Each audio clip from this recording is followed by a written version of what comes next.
White House AI czar David Sachs is with us for the very latest. David, there's really a three-pronged approach, but it's deeper than that. One, to protect American workers. Two, freedom of speech and to prevent against bias in AI systems. The third would be making sure we protect intellectual property and technologies that are created. Three important pillars and protect American jobs in the process. How do you do that? Well, Sean, I thought this was perhaps the most important technology speech by an American president since JFK declared that we had to go to the moon. In a similar way, President Trump declared that we had to win the AI race. I think that's a really important point here.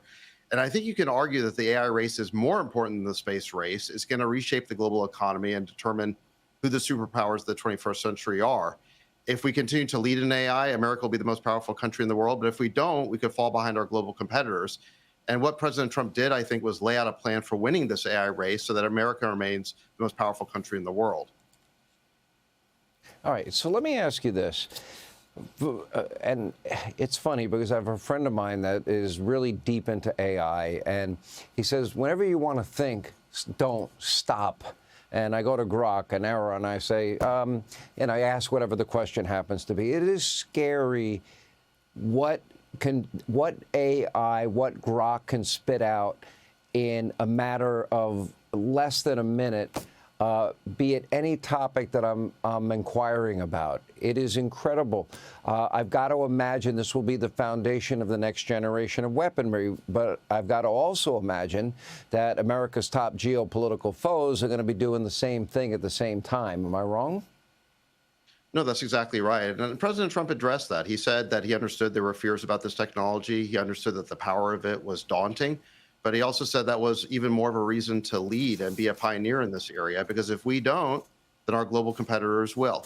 And if we want America to remain the top economy in the world and the top military power in the world, then we have to master this AI technology, and we have to stay ahead in this AI race. So we don't really have a choice. And I think President Trump made that clear, but at the same time, I think he was optimistic about it.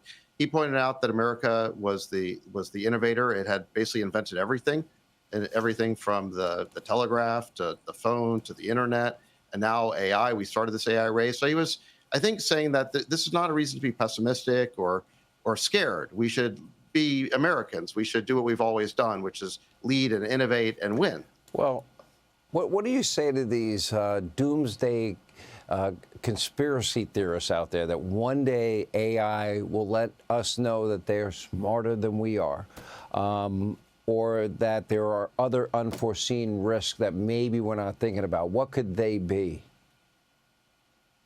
Well, it's hard to prove something that's not going to happen in the future. But the reality is, if you look today, these tools, they're impressive, they're powerful, but they're still tools. And they don't really show, they don't exhibit behaviors or evidence that they have their own mind. I tend to think that they're more like the ship's computer in Star Trek Enterprise than the Terminator. In other words, they can talk to you, the AI models can talk to you, you can talk to them, they can perform tasks for you, but they just don't have a will of their own. They don't have a mind of their own. So, and there's just no evidence currently that they do or it's going to develop that way. So I understand people have those concerns, but that's not where we are today.